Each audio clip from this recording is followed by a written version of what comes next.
right, next up we have the name that I said a lot during day 1 and day 2, Papichema, which we avoided for quite some time, saying Poppy as for short.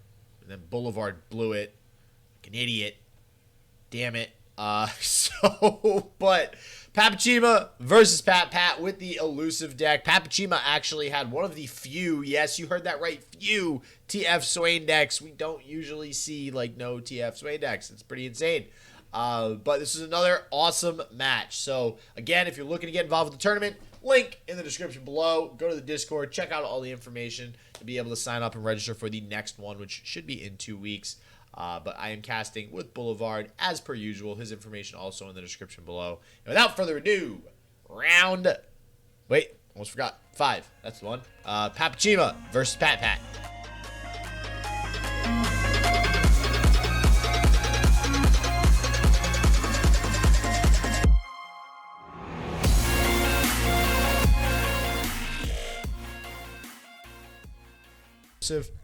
It also plays 2 Inspiring Mentor, which I know. Where'd the card go? It's still here, I promise. It didn't get, taken out of the game. There is 2 of those, and then the usual lineup of elusives. 3 Green Glade, 3 Navori, all that good stuff. So his name is Lounging Lizard. And there it is. He's standing there, and he's like in his suit, and he's got his toothpick, right? If you open the card art, there is a rabbit being threatened by a narwhal at a poker table. Wait, really? Like, the full card art is a wild experience. What? It's funny. I think this is the first game ever, which honestly I'm really only comparing it to Hearthstone and I guess Magic Arena, because those are really the only 2 big digital card games that Slapping for looking at Shadowverse. I've never touched Shadowverse in my entire life, but I know it exists. I've played it, but I don't know what it is. All right, so I've played it. It is actually good, but for some reason it's just not as I don't know if it's good. Who makes that? Who makes Shadowverse? I have no idea. See, there we go. So it's probably just because a company that's not as well known. Whereas Wizards, Magic, huge company. Riot, Runeterra, huge company. So, but anyways, Runeterra is one of those games where I actually want to open up the picture and like look at it because it's relevant. It's funny sometimes. They're cool looking. It's good art, and then it has lore behind it with the Legends of Runeterra universe, the League of Legends universe, I should say. And it's one of the things I've always loved about this game with the storyline and how they are trying to pull some of the lore together and all that. So it's pretty cool stuff. I like it. Looks like they are about to queue up though. Again, PatPat 4-0 versus Papichema, who's also 4-0 here. We have the elusives, and we just saw Papichema play. Yeah, I think he's on a team, though, because I can't find his name on the deck list. Rising Home. Ah, there we go. That's the team. Well, Rising Home is in front of the name, so I'm just going to... Assuming it's a team, yeah. That's a pretty safe assumption. Yeah, I'm just going to assume that that's the team name. So, also, shout out to Papichema. Hold on. I'm gonna go over to the game real quick. Shout out to Papichema. If you guys see in the bottom right there, he has a squirtle. So now back to us. Yo, my Snorlax, man. My Snorlax. Dude, I know I could be like 80 years old and I will still have stuffed animals. I don't care. Judge me, okay? I'm gonna balance this. Oh god, I can only imagine. What does he got? What do we got? Is that a Eevee? No, what is that? What Pokemon is that? Flareon. Oh, Flareon. Okay, I couldn't tell. Okay, I was close. I said Eevee, but it's the evolution. So, all right, Flareon. Yeah. Yep. All right, dude. You can judge me all you want. I will have stuffed animals, especially stuffed Pokemon animals, until I'm freaking 85 years old. I don't give a shit, all right? I actually don't care about Pokemon or stuffed animals, but when we went to the Pokemon Center in Japan, I knew I needed to buy something, and stuffed animals were the most abundant.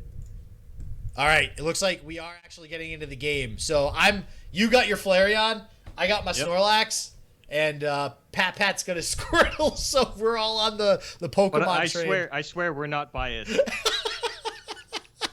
I feel like I want to get our pictures up there as well. Hold on, I'm doing this just so that you can see 3 grown men cuddling stuffed Pokemon. Hold on, We got this. In the meantime, we do have a game, and I am disconnecting the stupid... I hate that deck tracker, man. All right, here we go. Pat, yeah, so PatPat's playing Papichema. That would be a bad mispronunciation, huh? Yeah. How do you mispronounce PatPat? He does have Patsk as his name yeah. in Runeterra, but sort of a slow start. Does have, you know, the Zed available. As you had mentioned, you don't want to get down Lounging Lizard on your opponent's turn. You do want to get 2 attack turns with it if you can. And I'm going to... Holy Elusives. Yeah, that is generally what happens in elusive decks. And so TF Swain does feel like one of the decks where Nopify is going to get the absolute most value.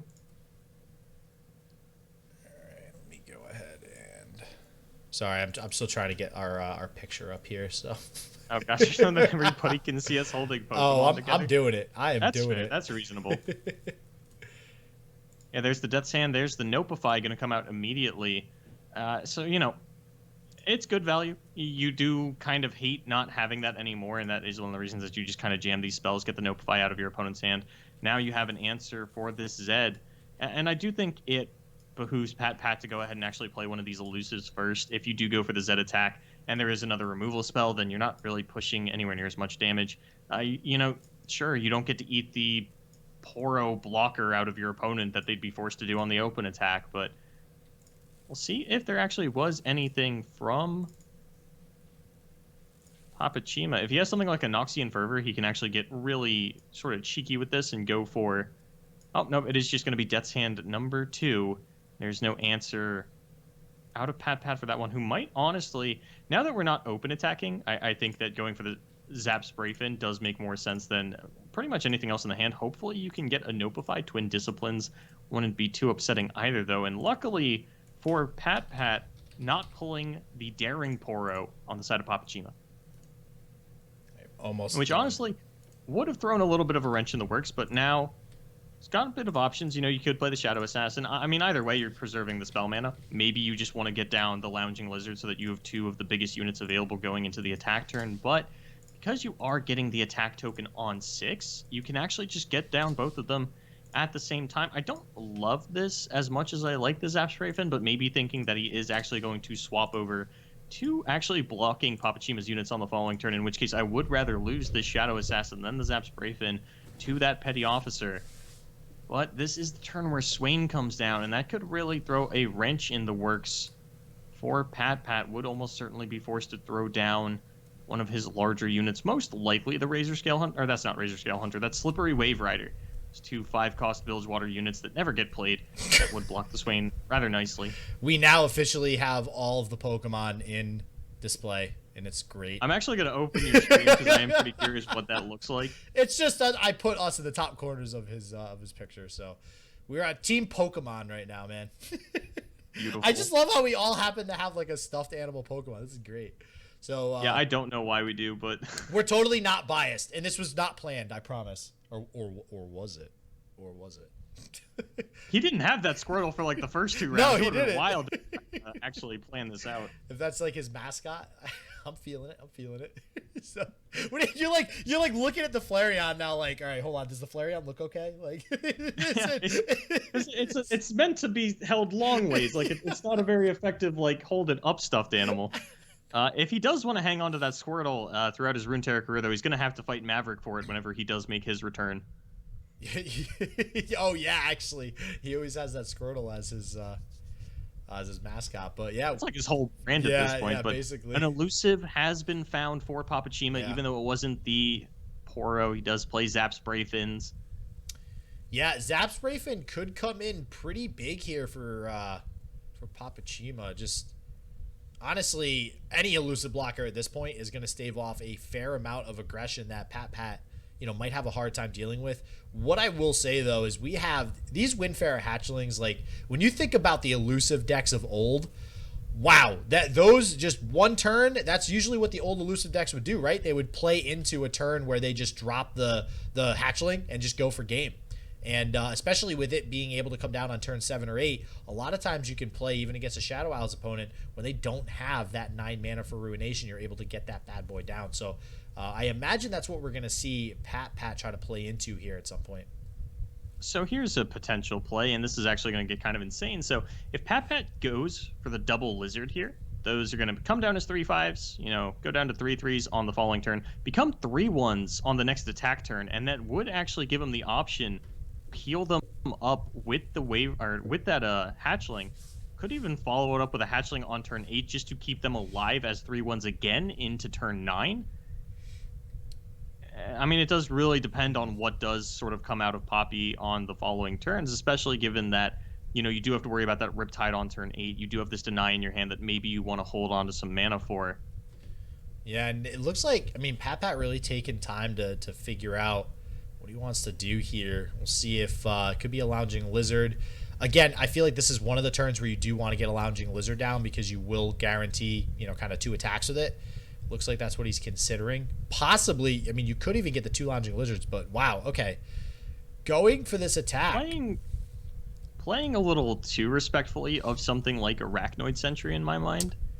Yeah, I got to agree. Because what are the chances really that your opponent has like 2 Arachnoid Sentry? Like, I feel like you could have pretty easily. Even if he does, like, I feel like that's fine. I think that as elusives, one of the really big things that you have going for you is that you play into developmental attacks so well, because if your opponent is playing down extra blockers, it really doesn't matter to you too much. And the Deny onto the Make It Rain is not the use for this card that I thought we were going to be getting. Yeah, this just seems so awkward to me, right? Like, you could have summoned 2 Lounging Lizards. You could have done so much here with your hand, and instead you're denying a Make It Rain to basically push 1 damage. Yeah, sure, you save the Slippery Wave Rider of something like a Ravenous Flock, but I don't know. Like, now, I guess you play the you probably are playing Zap Sprayfin and Inspiring Mentor now, which is as mana efficient as you can get. So I don't know if maybe he's thinking, okay, on the next turn, I'm going to drop these Lizards, and then at the start of my next turn, I'm dropping this Windfarer Hatchling, and we're just going for game. And if that's the case, that might be a solid game plan. That's probably the plan. Yeah. But with the Deny already used, you are, sort of subject to a potential Riptide Rex on turn 8 if you are going for this Hatchling play. Granted, I don't think a whole lot of your board is actually dying if you are off-turn Hatchlinging. Wow. And now he's got to feel really good having those 2 copies of Nopify. Yeah, this is the way he set himself up mana-wise is spectacular. He can play both Lounging Lizards and the Inspiring Mentor this turn now and still have mana for Nopify. And then he goes into turn 8 with still having mana for Nopify. So this is going to be good. The biggest thing is that in Twisted Fate Swain, it takes at least 2 mana to turn on a Riptide Rex. Make It Rain is your cheapest option. And that means that PatPat actually has a way to completely shut off the Riptide on 8 for Papichema, and that's going to be huge. I don't think his board was necessarily going to be in a whole lot of danger, but maybe you don't represent lethal, and if your opponent can follow up with either another Riptide or start to get a Swain Leviathan combo developed, then you're in a rough spot. If Papichema wants to come back into this one, I don't think Twisted Fate was what he needed. I think he really needed a Swain here into trying to develop a Leviathan on the following turn. Twisted Fate's not bad, but without a keg alongside it, it's really not getting a lot done. Yeah, and I'm liking how PatPat's playing this so far. So I don't imagine we see anything. Yeah, this is the game plan. Like, this is happening now. So now the question is, this is going to become very important now for Papichema to have something to get rid of any elusive, even just 1 elusive unit. Getting rid of it is going to help here. So we'll see if we have maybe a Ravenous Flock for the Wave Rider, maybe another Make It Rain. That way we can try to pick off this Zap Sprayfin. Lots of options. Still got 5 mana, and we do still have the Nopify to prevent something if it does come down. The one question that I do sort of have for the turn is sort of invalidated by the 3 mana being pushed through on this Death Sand here, and it was, do you hold open the double Nopify, or do you go for this Lizard? And now with the Death Sand being played, I really like going for the Lizard. I don't even necessarily mind just letting this Death Sand go. I think I'd be fine Nopifying it as well if you do want to, sort of aggressively preserve your board, especially since you are buffing this up on the following turn. It is 4 damage that you would essentially be missing out on. And so something interesting that, I mean, it might seem obvious, but so this lizard, one way, because I was talking earlier about how you probably want to play it on your attack turn so you can guarantee 2 attacks with it. However, Windfarer Hatchling allows you to do it even on your opponent's turn. So now this is going to take damage at round start, but the Hatchling is essentially going to heal it. And that will allow PatPat to still be able to get a second attack turn with these lizards if he needs it. That's assuming he doesn't just win outright next turn. So very interesting interaction there with the lounging lizards and the Windfarer Hatchling. And again, I'm really liking the way that he's decided to go about these couple of turns here. I think he's in a really good spot going into the next turn. You open with that Hatchling. If Zap Sprayfin blocks the biggest unit, that Wave Rider, you're still representing 14 damage. And then because it's turn 8, you have the mana to double Notify to protect this Hatchling, sort of the one unit that you're worried about dying to anything other than, double Ravenous Flock. But no, even if we saw like a Noxian Guillotine to open the turn, Notify hits that. Notify is so good for this deck. That's 2 denies. So just Pat's reaction, kind of shaking his head a little bit. Maybe he might have forgotten about something. I'm trying to think. I mean, what in this TF Swain deck are you really worried about now? Like, what specific interaction? There's Scorched Earth. Arachnoid Sentry stops you from winning the game. Okay. But you weren't winning the game with an open attack. Yeah, and Arachnoids, again, all right, Notify, not working on skills, is a big deal. So I do think that's a pretty big drawback to this card, because we've seen plenty of times there's a lot of Ladros running around. Notify don't work on that. So Arachnoid Sentry, same deal. We call it a drawback to the card, but people are playing 3 deny 3 Notify and 0 to 1 copies of Bastion in most of the Lease Index that I've seen. Yes, yeah. I mean, listen, I didn't say the card's bad. Ooh. Okay, so essentially similar to playing an Arachnoid Sentry, kind of, sort of. So we're still going to push a lot of damage. Yeah. But it's going to be rough. I mean, he needs to get these lizards to survive, but blocking these lizards with these Zap Sprayfin means that they will not survive. And I'm curious. Well, if you Hatchling on turn 9 as well, they actually will survive into the following turn. Oh, that's a good point. Okay, yeah. Which we might see that. I mean, that is common with elusive decks as well, to kind of play the defensive Hatchling. To not only give yourself maybe some beefier blockers if your opponent is on the offensive, but just save them straight up. And we know, anyways, there's no mass removal in TF Swain. It's just targeted damage removal. And adding +2/+2 is definitely a big deal. So now, Poppy lining up a couple of spells. Make It Rain and Ravenous Flock does hit it. But we're going to have Notify for the Flock. Put our opponent down to 3. Gotta say, feels a lot better spending 2 mana to deny Ravenous Flock than it does spending 4 mana to deny Ravenous Flock. So, and we'll see. We could even see another Ravenous Flock come down after that, which means we'd see another Notify come down. Yeah, it's definitely not out of the question, but that is not the case.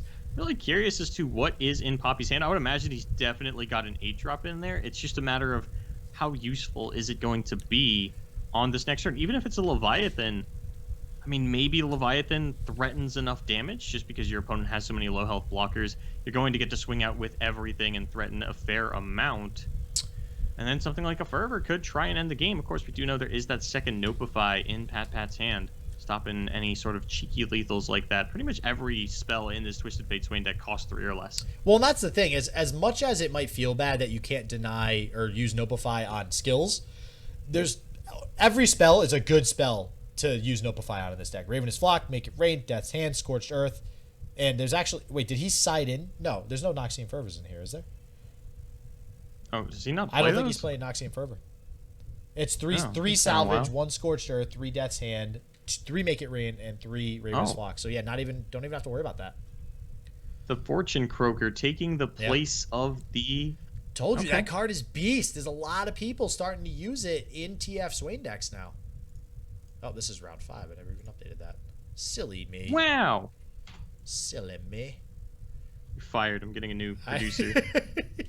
Listen, it's just a number, man. God. Let's talk about this Twisted Fate win condition. I can't. That's literally... It's only going to 6 next turn, but if there is a salvage or You know, there's actually a lot that he could draw. There's always the possibility that you like pick a card into pick a card. Yeah, that's a thing. But I think he would actually need that in order to try to pick apart this board. There's 2 health units looking so juicy if you can get a couple of red cards down. So there's a lot of options here for PatPat. I mean, you could go with Slippery Wave Rider and the Shadow Assassin here, but then you lose the Lounging Lizard, or you can go for Windfare Hatchling, protect all your units. I feel like Slippery Wave Rider into Shadow Assassin feels amazing still having Notify mana available. Oh, absolutely. I think this game is at a point where it's going to come down to does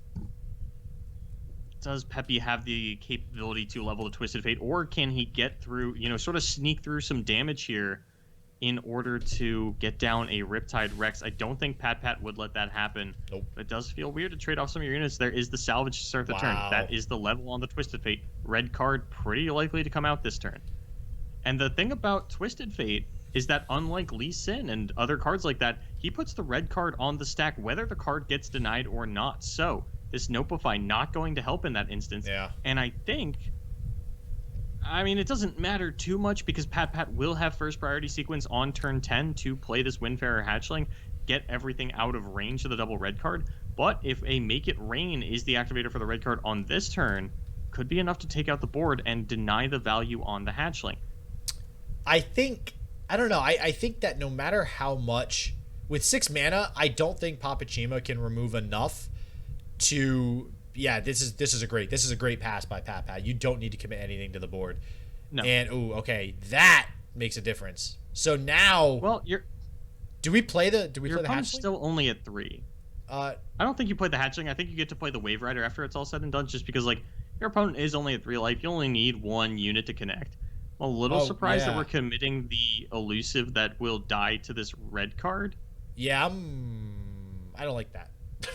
I don't like that. You heard it here first. That was weird. Oh, there's even the Make It Rain.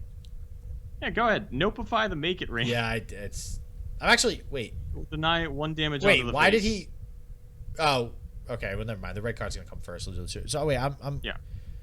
Why are we just doing 1 damage to face? With the Make It Rain? Yeah, I don't... I think we just needed something to red card with. Okay, so that must have been his only card, because that doesn't seem like the greatest... Okay. So... No. All right, so that's good, because now I think PatPat probably knows he's in a good spot to just win the game here with this wave... sorry, not the Wave Rider, the Hatchling. So he really... I think he need... Ooh. That feels bad. Okay. Wait. Really? Wow. I mean, wow. Okay, I'm really surprised he surrendered there. So his unit was going down to 1 HP. And then, I mean, like, no, because, like, you get to play the Hatchling next turn. And if they didn't have anything. I feel like there were definitely, yeah. I mean, I don't think it was likely that PatPat won necessarily. But I do think the scoop was a little premature. Damn, well. But that's his decision to make, and now we are going to get into the side decking. Let's take a look at what these players have here. Yeah, I'm actually we took a look at PatPat's side deck earlier. Make sure I'm looking at the right one here. I know let's see. Okay, here we go. So we have, oh no, we didn't see this. So there's 3 Make It Rain, a Steel Tempest, 3 Hired Gun, 3 Solitary Monk, 2 Concussive Palm, a Deny, and 2 Twisted Fate. So wow, okay. What comes in against TF Swain then? Yeah, this is hard. What are we feeling? You don't have a lot. No, there's really... I don't even know if you sub anything in. Maybe Make It Rain? No, not even, because you're not... It's not like you're trying to remove the units on their field anyways. No.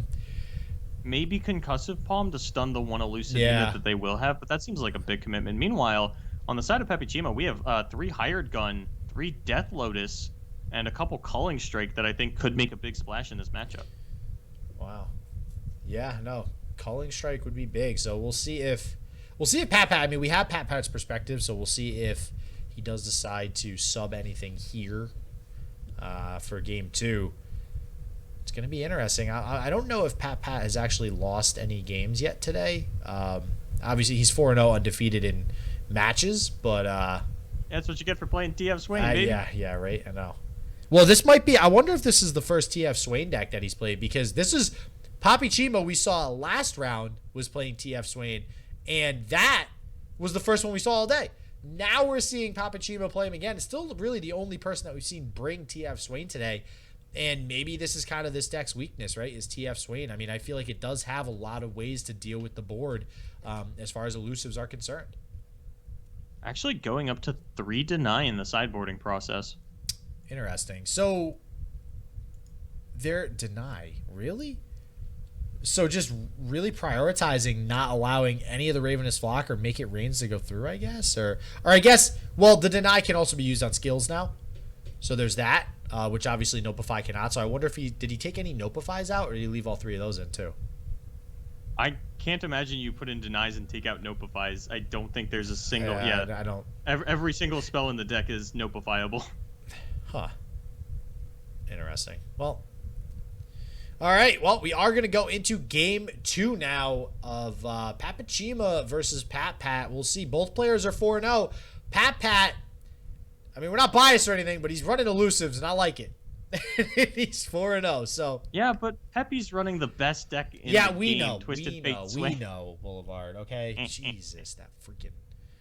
You know, I'm honestly... Like, I almost refuse to play Twisted Fate Swain on ladder. Like, I just feel like I'm contributing to the problem. Like... I don't want to. I'm fine contributing to the problem, because then it's not on me to fix it. Great words of wisdom that I heard from Raynad the Almighty, the owner of Tempo Storm, is people are really good at crowdsourcing what the problem is, but they are terrible at fixing it.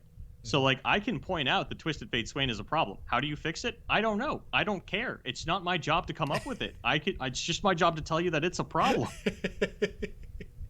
Well, way to contribute to exactly what Raynad said. You know what is a problem. So we'll see if it is able to take down this elusive deck again. Maybe getting something like an early Zed out might help in this case for PatPat. We'll see. We do get a Green Glade duo early. I imagine we'll keep that in the first hand. Looks like, considering the Zap Spray Fin, not going to go with the Green Glade. The Green Glade, I will say, there's a lot of targets that can kill the Green Glade. Make It Rain, obviously, is one that is going to be difficult to deal with. Even Death's Hand deals with that as well as Zap Spray Fin. So we do still get the Green Glade. We do have the Navori Blade Scout, but obviously want to save that to play alongside the Green Glade duo.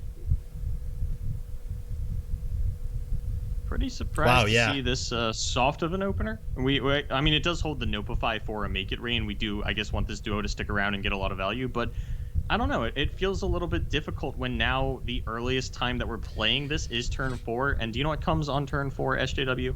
What? Twisted Fate. Yeah. We will have Deny Mana for the red card if that's a line that we want to go for. So I think the idea with this is you're guaranteeing 2 damage or your opponent uses a Make It Rain. And if you get a Make It Rain used by your opponent on a not Green Glade duo, I think you're okay with that. You know what I mean? So I don't think we would even see Nopify come out onto this Make It Rain if we do see it Make It Rain. Oh, definitely not. And especially because we do have this duo that we'll need to protect a little bit later on as it does get more value. Yeah, exactly. So we'll see. All right, yeah, and then that makes sense from Papichema opting, okay, I'm actually just going to take the damage. And I think either way works out okay for PatPat, just still pushing that damage through, but it's going to get harder and harder to be an uphill battle from here. Okay, opting for the 1-cost unit as well, so not really worried about getting those kegs online yet for the extra damage. Yeah, I don't think you ever need to get the kegs in this matchup. There's so many 1-health units. I mean, there's a couple of 2-health units, but really not a lot. So, you know, you'll sort of keg every now and then, but a Dreadway deckhand should be fine. Maybe even has another Petty Officer to worry about that. But, I mean, you can't really keg prematurely as your opponent can just attack into it. And let's say we saw a Make It Rain right now. Do you even Nopify that, or do you hold that for a bigger play? You don't have a turn 4 at the moment, which is a little awkward. Yeah, I think you hold it, and yeah, see, and there's the Make It Rain. So now that the Green Glade's on the field, we're playing the Make It Rain. This feels really bad for PatPat, and I think this is just going to be another difficult game. Now we see the Nopify come out. So we are going to save the Green Glade duo. I think it is definitely important to keep this Green Glade around. We really need a 4-drop. That is not a 4-drop. That feels really bad. So no, but I mean, if we're gonna notify the Make It Rain, I don't hate using the Deny to sort of stop whatever 3 mana spell is gonna come out this turn to threaten this Green Glade. yeah, I wonder if we're gonna get another Make It Rain. Like, I mean, I don't think on the side of Papichema you're really too worried about taking 2 more damage, especially if your opponent's attack is on this turn, on turn 4, is only representing the 2 damage. Like, you know you're safe until turn 6. Turn 5 and 6, we could see back-to-back. Those are looking scary. Yeah, those are looking pretty scary, especially if we're able to get some Nexus Strikes off with this bad boy, the Abyssal Eye, that is not in a deep deck. I repeat, this is not a deep deck. Good to see it, good to see it. But here is the Twisted Fate you were talking about. Also going to draw for some more options. So I think Papichema already saying, all right, this is going to level. And I'm doing it as quickly as possible because I don't think you're right. This Twisted Fate is gonna level. There's no way. Is there a way for him? There's actually killing him faster. There's no way for PatPat to actually kill the Twisted Fate. Stop the TF. Yeah, no, but I mean he does have Hired Gun. I don't know if he put them in. Oh yeah, I wonder if he put those in. Okay. He probably didn't, just because like. Sure, it's cool if you can Hired Gun onto a Zap Sprayfin to pull that out of the way, but I don't think you're actually finding yourself in a lot of scenarios where that is the strongest champion on your opponent's board, especially because you're not blocking that often. So something like this Petty Officer is going to stick around way too long for you to try and get value out of a Hired Gun. It's just going to go down into this, and actually we are going to see the block straight away with this Green Glade duo deciding that, you know what, I really can't afford to let you hit me at all here. And now the Abyssal are going to come down. So the one thing about this Twisted Fate is, yeah, it's going to live for a majority of the game, but unless we see a pick a card, the chances of it leveling are pretty low. Zap Sprayfin is going to help it out. Now Salvage is going to put you really close, about 5 out of 8. But again, without the pick a card, it's probably going to level very close to the end of the game. And we are just going to see a pick a card straight away. And yeah, so that is going to, again, lead to a quick level up, like you said. I mean, at least there was more of a chance for PatPat to, you know, have 2 or 3 more attack turns before the Twisted Fate levels. Now, it's probably just going to be next turn. You got to imagine there's some sort of draw, maybe another Salvage in there on the side of Papichema. He is running 3 Salvage. So if we have another Salvage, that means this TF is just going to get leveled ASAP, and that's going to be a huge problem for PatPat here. We need to get rid of the Twisted Fate, and there's just no way for him to do it unless, like you said, unless we sided in these Hired Guns. I don't imagine there's a world where Papichema doesn't have a way to prevent these 2 elusive attacks here. Yep, there's the Sentry. Things are looking bad. I mean, we can still attack with the Abyssal Eye, so there's that. Yeah, it looks like we were actually fine sort of trading the... I guess we're not even getting the draw because we are getting blocked by that. It's a little strange to me. I don't know how much you actually... Well, I guess the best way to put it is you could have stun the Abyssal Eye, you know, let this Wave Rider hit you in the face, go down to 12, and save that Zap Sprayfin for a bigger blocker later on. Yeah, and, well, I think what he's actually setting up for here is a Make It Rain to kill this Abyssal Eye, but if he has a Keg with the Petty Officer, I don't know if that really matters. And yeah, this is way too early of a TF level up for PatPat to, I think, come back from this, unfortunately.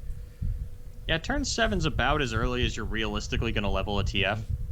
I mean, like, you can do it on 6, but doing it on the draw on 7, very reasonable. Very, very fast level up, and now, especially with the Keg out, these red cards going to be devastating, completely wipe the board of Pat. And he is playing... it feels weird to call it a mid-range elusive deck. Wow. I guess the best way to put it is it's just a higher curved one. There are a lot of 5 and 7 drops, so... You know, this Solitary Monk doesn't get value. You can't really play to protect your board with this. And if you are, you know, getting your board cleared and then only getting down 1 extra elusive a turn, that's not getting around the gold card. Yeah, and I think the idea with Solitary Monk, because it wasn't the side deck, is that you're getting it out on turn 3, you know, as the sole unit on board. It's a little bit chunkier, a little bit healthier, so it will live through things like a Make It Rain. You could even return an Avori Blade Scout to hand, which is probably why we saw the Blade Scout come out on turn 1. So feels bad that we aren't seeing it until now, and for that reason, yeah, I mean, it's anything you play, you're gonna have these wild cards start just coming down, and it's gonna be really hard for PatPat to put together a lethal turn now.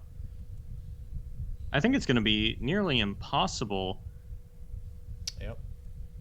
Unfortunately. Here comes the Death's Hand, and there's a red card. And that's going to wipe the entire board of PatPat. Does have the deny for any of these cards that he chooses to use it on.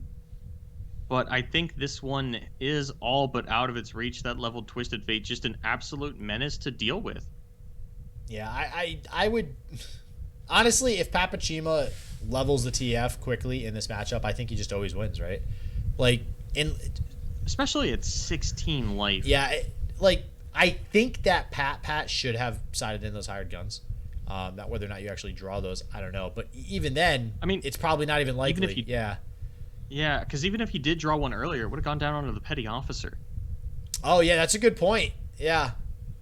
And okay. He would have had to wait until the TF was already leveled to actually get the vulnerable onto it, which was this turn. So the deny will actually save both units for the time being, but that is just asking for another red card. Yeah, here comes the Make It Rain, though, the heartbreaking Make It Rain. He does get to open with the hatchling on the following turn, so a red card wouldn't be enough. Instead, it will be Flock Gold, and that is going to kill 2 units. Could use a protection spell on the Wave Rider if he wants to, but actually isn't even going to take the option. I mean, it's not like using this defensively represented lethal anyway. You'd only be pushing, you do some quick math, 13 damage. Yeah, it wasn't enough. And we're going to get the surrender from PatPat. Going to X and 1. The Pokemon couldn't do it. It's really unfortunate. I have a Squirtle back there. I should have grabbed the Squirtle. That's what it was. See, we all needed Squirtles. It's because we had different Pokemon. Could have Squirtle squatted. Oh my god, what are we doing here, SJW? We could have been the Squirtle squad. Actually, yeah. Now that you mention my child, Green. Did you just put sunglasses on? I've been wearing these the entire time. Wait, what?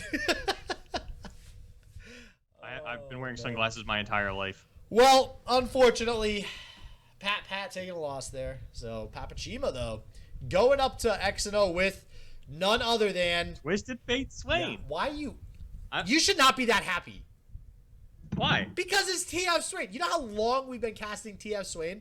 All right, Papichema taking it home with a W there. Don't forget to subscribe to the channel. Don't forget to click the like button. Don't forget to turn on the bell. Don't forget to join the tournament. Don't forget to follow Boulevard on Twitter. Yeah. There's a lot to do. Listen, there's a lot to do. I'm not going to lie. Check out the description. You got a lot to do. So go get to it. But as always, stay healthy. Stay positive. I hope shit just works for you. And peace out. All right, rounding out day 1 of Swiss, no pun intended, using that word round there. We have Black Boss versus, this will be game number 3 now that we're seeing PatPat, which, listen, it's an elusive deck. It's Bilgewater, Ionia, elusive. Hell yeah, we want to see it. We got Lounging Lizards in the deck. This is a new card. It's a 3/5 elusive that deals 2 damage to itself at the start of the round. It's pretty nice. It costs 3 mana. It's cool to see it played. What can we say? So we got PatPat again, and he's got his little mascot Squirtle helping him out. I don't know if it was this game or last game, but Boulevard had Flareon and I had Snorlax. So we all have our Pokemon mascots. And actually, you can see Pikachu over there in the corner. Multiple Pokemon mascots. But yeah, all the information you're going to need. Description below. All the Boulevard stuff, because that's who I'm casting with. All the tournament information. Duels of Runeterra. Go to the Discord. Don't forget to sub. Don't forget to like. There's probably something else I'm forgetting. But Black Boss versus PatPat. Round 6. Game 1. Duels of Runeterra 16. Let's go. All right, and that's going to do it for day 1. We had 8 rounds total, so there'll be 2 rounds of Swiss for day 2, followed by a top cut to 16. And again, this is a 1-deck, 15-card side deck format. We have PatPat taking this one home, though, versus Black Boss, which he was pretty excited. It was a pretty big win. Black Boss, not the easiest opponent. We all know who Black Boss is. Another Team IQ member. So, as always, everybody, until we start the day 2 game, stay healthy, stay positive. I hope shit just works for you, and peace out.